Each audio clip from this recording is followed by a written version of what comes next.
सो hey guys, तो कैसे हो आप सभी लोग। तो यार आज की वीडियो बहुत ही ज़्यादा अमेजिंग होने वाली है क्योंकि आज की इस वीडियो में हम गैलेक्टस को कंपेयर करने वाले हैं मार्वल सिनेमैटिक यूनिवर्स के एवेंजर्स के साथ में, और ये जानेंगे क्या एवेंजर्स टीम में ऐसा कोई मेंबर है जो कि गैलेक्टस को हरा पाएगा।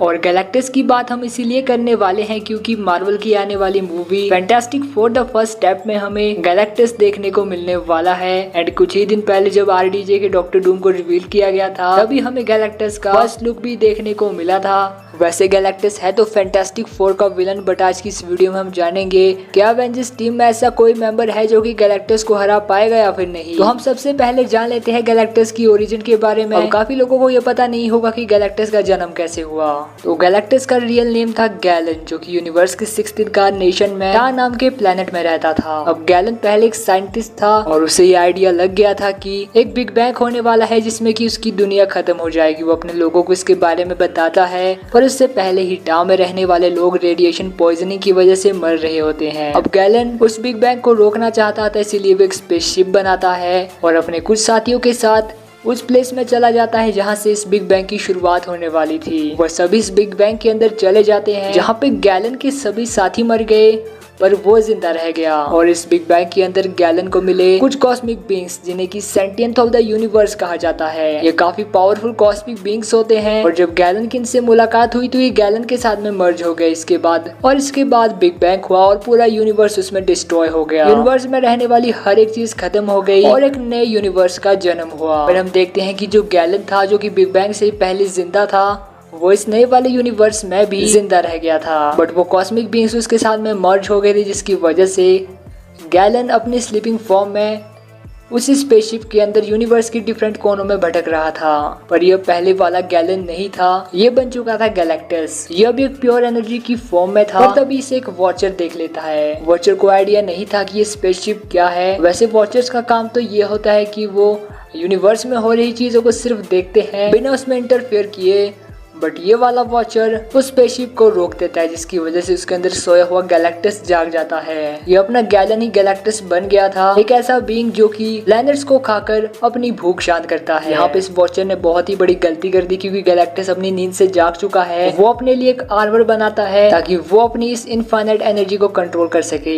इसके बाद वो प्लैनेट की सारी एनर्जी को कर लेता है, जिसकी वजह से वो प्लैनेट डिस्ट्रॉय हो गया। गैलन को ये भी रियलाइज हो गया कि उसे जिंदा रहने के लिए ऐसे ही प्लैनेट्स को खाते रहना होगा। यही गैलेक्टस की ओरिजिन है और ये यूनिवर्स के सबसे पावरफुल कॉस्मिक बीइंग्स में से एक है क्योंकि पावर कॉस्मिक पूरे यूनिवर्स में सिर्फ गैलेक्टस ही पोजेस करता है। लाइक अगर इसके हम पावर्स की बात करें तो इसके पास साइज अल्टरनेशन है। ये ऑलरेडी अर्थ से भी बहुत ही ज्यादा बड़ा है, पर ये अपने साइज को एक ह्यूमन के बराबर भी कर सकता है। इसके पास टेलीकाइनेसिस है और टेलीपैथिकल पावर्स में तो गैलेक्टस ने ओडिन द ऑल फादर को भी हरा रखा है। गैलेक्टस की पावर्स काबिल तारीफ है। ये एनर्जी मैटर वो कंट्रोल कर सकता है और अपने हाथों से आंखों से कॉस्मिक एनर्जी को भी शूट कर सकता है।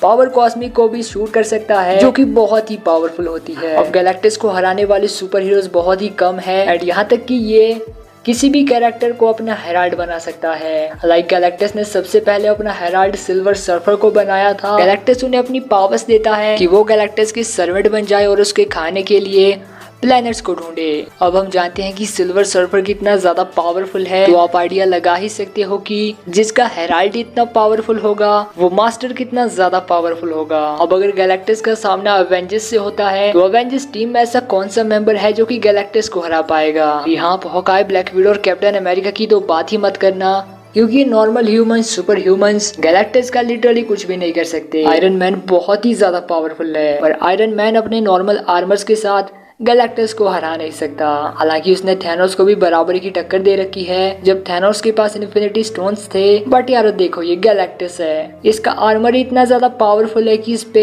न्यूट्रॉन स्टार की एनर्जी का भी कोई असर नहीं होता, तो फिर आयरन मैन क्या ही कर लेगा।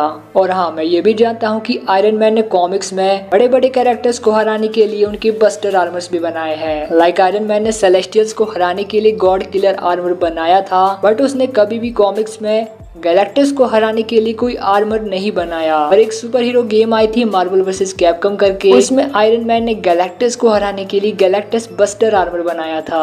और काफी सारे र्यूमर्स भी आए थे कि इस वाले आर्मर में आयरन मैन ने इन्फिनिटी स्टोन्स का भी यूज किया है, और ये बिल्कुल भी सच नहीं है। और इस आर्मर के बारे में हमें कभी ज्यादा डिटेल में बताया ही नहीं गया, पर इतना तो हम आइडिया लगा ही सकते हैं कि ये आर्मर काफी ज्यादा पावरफुल होगा और गैलेक्टस को अच्छी खासी टक्कर भी दे सकता है। बट लैक ऑफ इंफॉर्मेशन की वजह से हम उसे विनर ठहरा नहीं सकते, क्योंकि सामने गैलेक्टस है, कोई मजाक नहीं। और अभी के लिए तो आयरन मैन गैलेक्टस को हरा नहीं सकता। एंड अगर हम हल्क की बात करें तो देखो यार, हल्क फिजिकली बहुत ही ज्यादा स्ट्रॉन्ग है, इसके ऊपर मैं कोई एक्सेप्शन नहीं दे सकता। हल्क फिजिकली बहुत ही ज्यादा स्ट्रॉन्ग है, बट यार देखो एक बैटल में स्ट्रेंथ ही काफी नहीं होती। पावर्स के बेसिस पर गैलेक्टस हल्क से बहुत ही ज्यादा पावरफुल है। चाहे तो हल्क की बॉडी को सब एटॉमिक लेवल पे डिसइंटीग्रेट कर सकता है, या फिर हल्क को ऐसी जगह में भी टेलीपोर्ट कर सकता है जहाँ से वो कभी वापस ही ना आ सके। और जैसा मैंने कहा, गैलेक्टस एक बहुत ही ज्यादा पावरफुल टेलीपैथ है। लाइक टेलीपैथिकल पावर्स में उसने ओडिन को भी सरपास कर रखा है। हम जानते हैं कि हल्क का कई बार माइंड कंट्रोल हो चुका है, एंड ये गैलेक्टस भी कर सकता है। यहाँ पे ऐसे बहुत सारे तरीके हैं जिनसे कि गैलेक्टस हल्क को हरा सकता है। कॉमिक्स में भी जितनी बार हल्क ने गैलेक्टस का सामना किया है, वो हर बार गैलेक्टस के सामने हार जाता है। अब यहाँ पे हल्क के किसी पावरफुल वर्जन की बात नहीं करेंगे, लाइक वर्ल्ड ब्रेकर हल्क या फिर कॉस्मिक इमॉर्टल हल्क। यहाँ पे हम नॉर्मल हल्क की बात कर रहे हैं, एंड वो गैलेक्टस को हरा नहीं सकता। एंड अगर हम आज के आखिरी सुपर हीरो की बात करें तो वो है गॉड ऑफ थंडर, थॉर। अब देखो यार, थॉर एक एसगार्डियन गॉड है, एंड बहुत बार गैलेक्टस उसके सामने आया है, क्योंकि गैलेक्टस उसके सबसे बड़े एनिमीज में से एक है। एंड गॉड्स के साथ में पंगा गैलेक्टस को हर बार भारी पड़ा है। बट यार देखो, अगर अकेले थॉर गैलेक्टस का सामना करेगा तो वो उसे हरा नहीं सकता। हालांकि वो उसे काफी टफ बैटल दे सकता है, बट वो उसे हरा नहीं सकता। कॉमिक्स में हमने देखा है कि ओडिन भी गैलेक्टस को बराबरी की टक्कर दे पाते हैं, और वो भी तब जब गैलेक्टस